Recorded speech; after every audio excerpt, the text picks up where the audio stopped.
Fasa foi multada em mais de R$ 1 milhão pelo Procon em Patos de Minas, após desabastecimentos ocorridos na semana passada e o descumprimento de notificação. A companhia alega que a notificação pelo órgão foi emitida apenas após o horário comercial. Você vai ver ainda na edição de hoje. Saiba como ser ressarcido de prejuízos provocados pelas quedas de energia elétrica.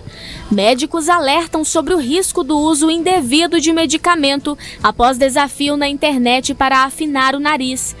Decreto antecipa flexibilização da tutela de postos a distribuidoras. E Rio Paranaíba sofre com baixo nível de água e a poluição causada pelos resíduos urbanos. Essas e outras informações a partir de agora no 30 Minutos.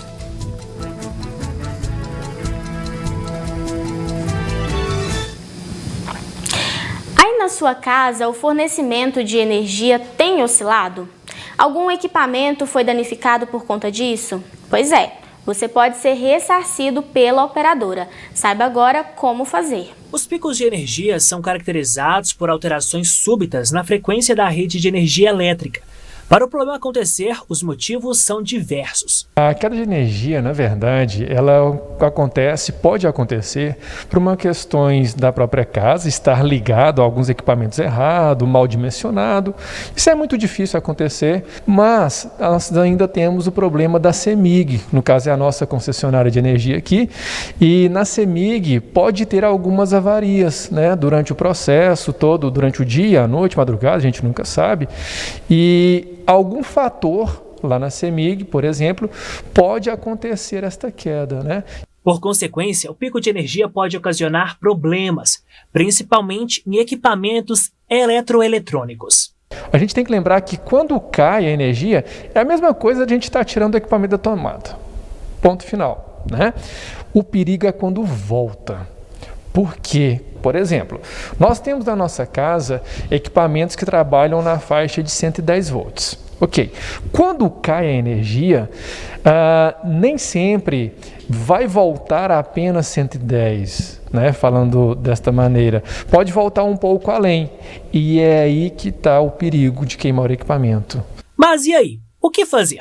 Segundo a Resolução 499 de 2012, normativa da Agência Nacional de Energia Elétrica, é possível pedir ressarcimento à companhia prestadora de energia elétrica. Quando é identificado a queima de qualquer objeto, de qualquer eletrodoméstico, em razão do pico da oscilação de energia elétrica, quem pode ser responsabilizado por esse dano que foi gerado ao consumidor é a empresa concessionária prestadora dos serviços elétricos. A partir desse momento, a concessionária ela vai entrar em contato com o consumidor para poder agendar a vistoria.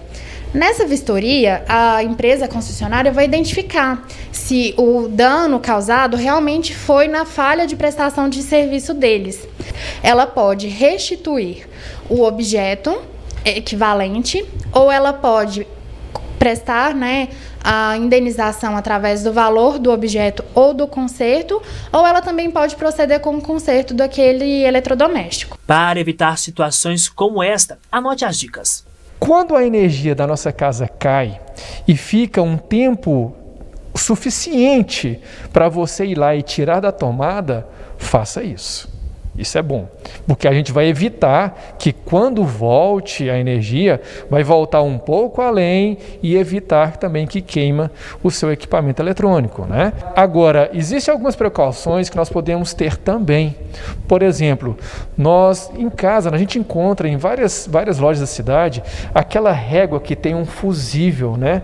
Quando você coloca o teu equipamento eletrônico nesta régua que liga na tomada, você está energizando normalmente o seu equipamento eletrônico.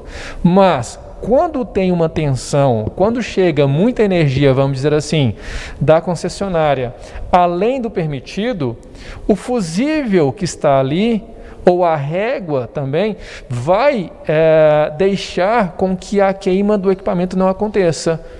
E aí você vai estar quase que totalmente protegido. Na sequência, aqui no 30 Minutos, decreto antecipa flexibilização da tutela de postos a distribuidoras.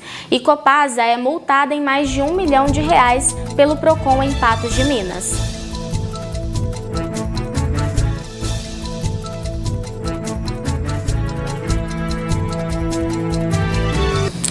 Trabalhadores informais e inscritos no CadÚnico, nascidos em agosto, podem sacar a partir de hoje a 5ª parcela do Auxílio Emergencial 2021. O dinheiro foi depositado nas contas poupança digitais da Caixa Econômica Federal em 27 de agosto. O calendário é organizado em ciclos de crédito em conta e de saque em espécie, de acordo com o mês de nascimento. O saque pode ser feito nas agências da Caixa, lotéricas ou nos correspondentes Caixa Aqui. Em caso de dúvidas, a Central Telefônica 111 da Caixa funciona de segunda a domingo, das 7 às 22 horas. Além disso, o beneficiário pode consultar o site auxilio.caixa.gov.br. Foi publicado no Diário Oficial da União de hoje um decreto que obriga os revendedores varejistas de combustíveis automotivos a identificarem de forma destacada e de fácil visualização a origem do combustível comercializado. A medida vale para os revendedores que vendem combustíveis de marcas diferentes da exibida nos postos de revenda. A decisão flexibiliza a chamada tutela à bandeira, pondo fim às restrições impostas aos postos que optem por exibir a marca comercial de um distribuidor, chamados de bandeirados, que eram proibidos de comercializar combustível de outros fornecedores. O Procon de Patos de Minas multou a Copasa em mais de R$1 milhão. O órgão informou que a ação foi motivada pela desobediência à notificação expedida na sexta-feira e pelo desabastecimento de água ocorrido na semana passada. A multa aplicada pelo Procon à Copasa é de R$ 1.042.576,65. De acordo com o prefeito de Patos de Minas, a companhia foi notificada na última sexta-feira para regularizar o abastecimento de água na cidade num prazo de 24 horas, o que não foi feito. Foram concedidas 24 horas para todas as explicações, todas as informações pertinentes, as razões daqueles problemas, o que estaria sendo feito e 24 horas também para restabelecer o abastecimento. Esse prazo venceu no final do sábado último e esse restabelecimento não aconteceu. A gente colocou os fiscais do município no domingo, ontem, para varrer alguns bairros do município e constatar a realidade do desabastecimento, né? E hoje nós aplicamos a multa na Copasa por conta do desabastecimento. O Código de Defesa do Consumidor fala que as empresas públicas, elas devem prestar os serviços essenciais, assim como é a água e o esgoto, de forma contínua, né? E qualquer desobediência a essa imposição legal é o suficiente para a multa da Copasa. O cálculo foi realizado dentro dos seguintes critérios: multa base em R$ 417.030,36, agravantes, a multa base em 50% no valor de R$ 208.515,33 e aumento pena de 2/3 no artigo 16, parágrafo 2º do Decreto Municipal 4.607, também no valor de R$ 417.030,66. A Copasa tem um prazo de 15 dias para pagar e 30 para recorrer.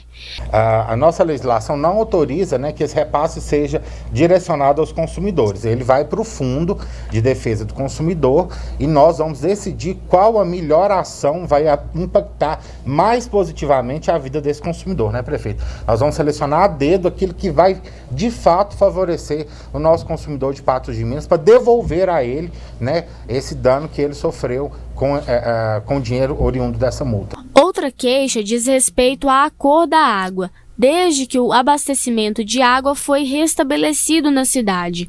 A companhia esclarece que é um processo normal do reabastecimento.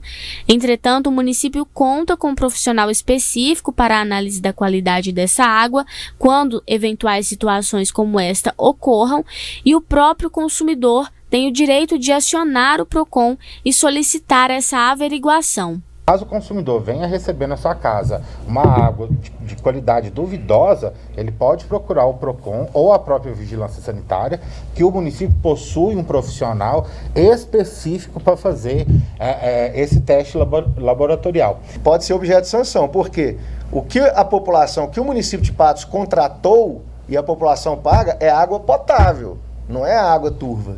Né? Do contrário, era só puxar direto do rio. Passa por um tratamento, então ele precisa funcionar. Por fim, o prefeito falou ainda da possibilidade de uma segunda opção para o caso de um novo desabastecimento, que seria necessário estudar a questão e buscar alternativas. A gente precisaria sim ter um reservatório, essa é a minha opinião, não sou especialista na área, mas falei isso com o presidente e citei o exemplo, inclusive, ali do Limoeiro, do córrego do Limoeiro, que poderia ser feito ali um reservatório grande e boa parte da cidade seria atendida até com queda natural da água. Mas foi dito pela equipe da Copasa que já foi feito um estudo e a vazão não comporta. Mas nós temos outras alternativas e eu voltei a insistir pelo WhatsApp com o presidente, falando que era uma situação inadmissível faltar água, sendo que não estava tendo problema na captação. Então, por que se a gente tivesse um backup, se a gente tivesse uma segunda opção, de repente, isso traria uma segurança para a cidade. E ele ficou de avaliar e ver se a empresa vai fazer esse estudo para fazer esse reservatório. E em nota, a Copasa informou que o documento foi encaminhado ao departamento jurídico da empresa para análise. A companhia esclarece ainda que a notificação emitida pelo PROCON municipal na sexta-feira foi feita após horário comercial e que nesta segunda-feira um posicionamento foi enviado ao órgão. Daqui a pouco, no 30 Minutos, médicos alertam sobre o risco do uso indevido de medicamento após desafio na internet para afinar o nariz.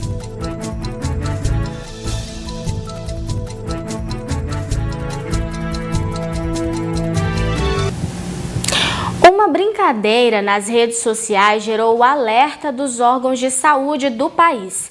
O suposto potencial de afinar o nariz com um remédio conhecido como Rocutan viralizou nos últimos dias, mas não há estudos que comprovem a hipótese gerada nas redes sociais. Uma nova trend tem surgido nas redes sociais, principalmente o TikTok. Consiste em adolescentes que utilizaram o isotretinoína, ou Rocutan, como é conhecido, e comparam o nariz antes e depois de usar o medicamento. O Rocutan é utilizado principalmente no tratamento de acne. Entretanto, pelo forte risco colateral que ele pode causar, seu uso é estritamente observado e necessita de prescrição médica. O paciente tem ou ele já vem com um quadro grave, ou ele já passou por outros tratamentos que não responderam. Então, tem todo, e para ser prescrito, o dermatologista faz a solicitação de alguns exames para avaliar a função principalmente do fígado, do rim, colesterol, triglicérides, que são as principais alterações que podem ocorrer com o uso da medicação. E se trata de um medicamento de uso controlado, ou seja, para a pessoa adquirir ele na farmácia, ele tem que vir com a receita própria, inclusive com um termo de compromisso, porque é um medicamento que causa vários efeitos colaterais, então a pessoa se compromete a fazer o uso do medicamento, reportar qualquer reação adversa e jamais passar para outra pessoa sem consentimento do médico, né? O grande problema, né, dele em relação a todo esse controle rígido em relação à prescrição é o risco de má formação no feto, caso ele seja ingerido por mulheres grávidas. Então a gente tem todo esse controle mais rigoroso em relação à prescrição para mulheres em idade fértil. Além disso, não existem estudos que comprovam o uso do medicamento para redução ou remodelagem do nariz, nem mesmo na bula. O que acontece é que a isotretinoína, ela atua reduzindo o tamanho e atividade da glândula sebácea, que é responsável pela produção do sebo, né, da nossa pele. Então, assim, ele promove um afinamento da pele, mas não com o potencial de afinar o nariz. Não tem nenhuma comprovação, nenhuma indicação por parte do fabricante ou de qualquer artigo científico ou pesquisa médica relacionado a essa questão da rinoplastia com o uso de medicamento. Por isso, a Sociedade Brasileira de Dermatologia emitiu o alerta à população para os riscos do uso indiscriminado de Rocutan com essa finalidade. Principalmente porque eles são mais suscetíveis a essa influência das redes sociais. Então, é muito importante essa conscientização que esse medicamento não é utilizado com esse fim. Já aqui no 30 Minutos, Rio Paranaíba sofre com baixo nível de água e por resíduos urbanos.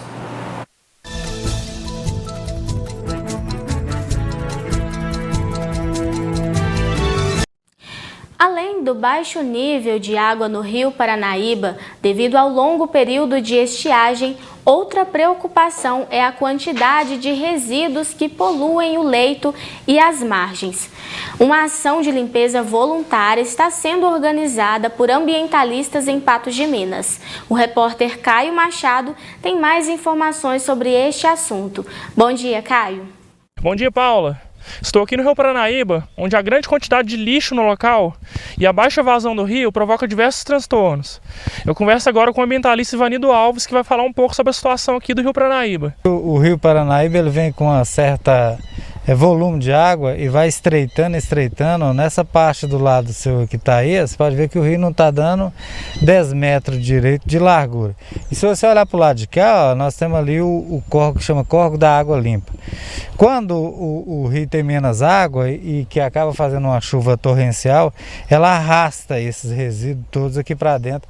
E aqui está formando uma crosta, uma ilha aqui, e se continuar desse jeito, nós vamos fazer uma pequena barragem do lado de cima aí, e o rio aqui vai acabar sendo totalmente estrangulado. E talvez ele passe por cima dessa barraginha e vê essa questão aqui. Você pode observar aqui que a situação aqui não é boa não. E desse jeito aqui no perímetro urbano, tem inúmeros, em todos os lugares que tem um curso d'água que desemboca aqui dentro, que cai aqui dentro do Rio Paranaíba, está formando essas espécies de ilha de resíduo da construção civil e outros lixos aqui. Dessa forma, o rio está agonizando. Ele ainda tem um volume de água até razoável para essa época.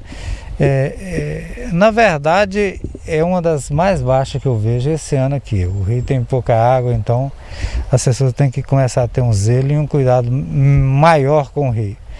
Tem um grupo de amigos do Rio Paranaíba, essas questões, nós vamos começar a limpar ele dia 18 agora. Às 8 horas vamos entrar lá na escadaria de Nossa Senhora Aparecida e vamos tirar o máximo possível que a gente conseguir de lixo e resíduo aqui dentro. A situação melhoraria com a volta das chuvas?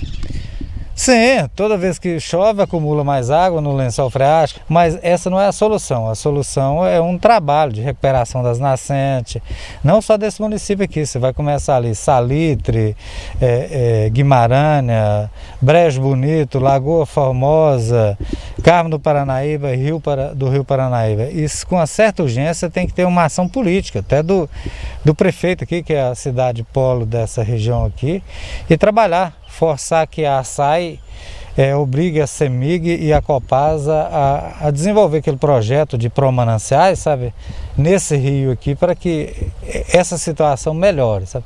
Toda vez que você acaba segregando, fechando as nascentes, não deixando pisoteio de gado, essa questão toda, as nascentes recuperam. Você tem a infiltração da água, né? Então a recarga freática ela é melhor. Você pode olhar aqui que nós estamos numa área aqui que é de APP, que não devia ter uma criação de gado, uma área verde do município, cercada e separada por uma rua aqui, mas nós temos gado aqui dentro, pisoteando e deixando cada vez mais duro o solo para que essa recarga não aconteça, essa recarga hídrica. É com você aí no estúdio, Paula. Eu sou o Caio Machado para o 30 Minutos. Muito obrigada pelas informações. E com essa a gente encerra o 30 Minutos de hoje. Você fica agora com o programa Gui Boaventura. Boa tarde, Gui. Olá, Paulinha. Boa tarde. Tudo bem? Boa tarde. Gui, ontem a gente conversando sobre poesia, sobre música, é um assunto que realmente, se a gente ficar o dia todo, vai render assunto, né? E eu queria comentar um pouquinho sobre música, e na verdade nem música, né? Mas falar um pouquinho da questão da rádio, da televisão, da tecnologia, né? Que engloba tudo isso. Ontem a gente fez um trabalho na faculdade, e só para te contextualizar, falando sobre a história do rádio. E uma coisa que me chamou a atenção quando eu estava estudando... Eu acho que eu faço parte dessa história aí, viu? Olha só, interessante, mas não conta não, senão você fala a sua idade. Fala que sou velho? Não, eu não tenho problema com isso, não. Mas aí a gente falando um pouquinho a respeito, eu fiquei com o período dos anos 2000 até a atualidade e perspectivas futuras. E um marco que tem na rádio e também na televisão é justamente o surgimento da internet, que englobou tudo isso. E aí gerou um questionamento sobre o futuro. Se depois de se estar tudo interligado de alguma forma, a rádio, a televisão, a internet, os jornais, a revista, eles estão todos interligados de alguma forma, se pode ainda existir algum novo meio, alguma outra novidade no futuro que talvez elimine tudo isso ou que venha agregar. E o que você pensa a respeito? Eu penso que todos esses canais vão conviver pacificamente um com o outro. Tá? Quando chegou a televisão, o rádio morreu. Morreu nada. O rádio passou por cima disso. Quando chegou a internet, o rádio acabou. Acabou nada, o rádio está aí. Está tendo que se reinventar, está tendo que se reinventar. Tem uma certa, uma certa rejeição nisso de mudar as coisas? Tem uma certa rejeição de mudar as coisas. Mas o rádio, ele vai ter que usar a internet, né? Eu mesmo, trabalhando no rádio, usei muito a internet a favor do rádio, né? Porque quando eu, no começo da minha história no rádio, a gente era um tempão que se levava para fazer um jornal. Você tinha que redigir tudo, editar tudo, tinha que emendar, cortar e tal, e tinha que fazer um jornal. Para fazer um jornal, para ir ao ar às 7 horas da manhã, você chegava às 3 na rádio, para redigir o jornal, cortar a entrevista e etc. Hoje, o jornal é às 7 da manhã, você chega às 6h30, está tudo certo. Você tem tudo à sua disposição na internet para fazer um rádio. E eu vou te contar a importância do rádio, é o seguinte, tem muita gente que tinha o relógio na parede, né, o relógio no pulso e ligava ao rádio, você sabe para quê? Para ouvir a hora certa. Por quê? Não, porque isso é uma coisa normal do ser humano, né? Às vezes, a facilidade de apenas ouvir uma pessoa falar para você, olha, 12:02. É muito mais fácil do que você levantar o braço e olhar e raciocinar quantas horas o seu relógio está marcando. Então, o rádio facilita essas coisas, traz uma informação, é companheiro, né? Se ele se reinventar para, por exemplo, na área de música, tocar música para um público que não tem uma música disponível a todo instante para ouvir. Porque o que você tem hoje nas plataformas, o que você tem hoje, você tem que saber aproveitar isso no rádio. Então, eu acho que a informação instantânea, né, do que está acontecendo agora, coisa que é mais difícil. Você trabalha em televisão, você sabe. Para você pegar uma informação que está acontecendo agora, ir lá, elaborar um texto, fazer o vídeo, trazer para cá, fazer a edição para botar no ar, leva um tempo. E o rádio coloca isso ao vivo, nu e cru, né? Então, acho que esses veículos vão conviver normalmente, sabe, o rádio com a sua credibilidade, o povo acredita muito em rádio. Atende um público específico. Sim, também, eu acho que até os públicos são misturados, né? Porque as pessoas, às vezes, eu, por exemplo, uso muito internet, mas ouço rádio. Eu uso muito internet, mas vejo televisão. Então, sabe, eu acho que independe, eu acho que cada um tem que se fazer necessário. O que não pode é, olha, isso já passou e tal. Não, tem que se fazer necessário. É a mesma coisa de você no seu trabalho. Se você não se fizer necessária para a empresa, o que acontece? Ela te manda embora. Você não é necessário. Então você tem que chegar, abraçar uma oportunidade e se fazer necessário. Né? Eu acredito que o que pode vir também no futuro é mais a questão da evolução dessas tecnologias, né? Eu lembro da gente comentar, por exemplo, a respeito do AM quando passou para o FM, do FM para o sistema digital, aí intercalando com a internet, talvez uma nova tecnologia que vai melhorar a qualidade disso tudo. Na própria televisão também a gente tinha o sistema analógico, passou para o digital, então talvez alguma coisa nesse sentido, mas deixar de existir também acredito que não. E eu acho que o rádio ainda está meio perdido. Se você vê as grandes rádios, você pega uma grande rádio que hoje coloca um aparelho para filmar dentro do estúdio e fala, não, agora nós somos televisão também. Não, isso é bobagem. Rádio tem que ser rádio. TV é TV e rádio tem que ser rádio. Rádio tem que aproveitar aquilo que fez com que ele sobrevivesse. A agilidade, a credibilidade, né? O glamour, né? De você mexer com a mente das pessoas sem ela ter uma imagem na sua frente. Então, isso tudo, o rádio tem que usar isso aí. O que não pode é, sabe, mas eu acho que o rádio está meio perdido nessa história toda aí. Eu acho que quem faz rádio ainda está meio perdido ainda, em que caminho tomar. E isso é natural, né? Não é porque você está perdido por incompetência, não. Você está perdido porque ainda os caminhos ainda não se mostraram claramente para as pessoas que fazem rádio. Então, a gente que está de fora se observa muito mais como crítico do que... Mas eu quero voltar para o rádio, tá?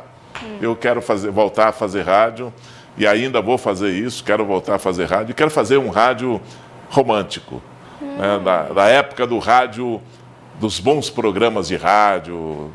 Ah, mas isso... Não, o rádio proporciona isso. Você pode fazer uma coisa num modelo bem tradicional do rádio e ser dinâmico com a necessidade que o tempo de hoje lhe proporciona ou exige de você, né? Tá certo, muito bacana. Eu quero ouvi-lo, então. Obrigada Deus pela quiser. companhia e um bom programa para você e para todos que estão nos assistindo. Pois vamos falar mais de poesia, hein? Vamos, eu ainda tenho que fazer o dever de casa que você me passou ontem. Não é? De ouvir, de ler também. Então tá bom. Vou fazer isso. Falaremos. Tchau, tchau. Um abraço, Paulinha.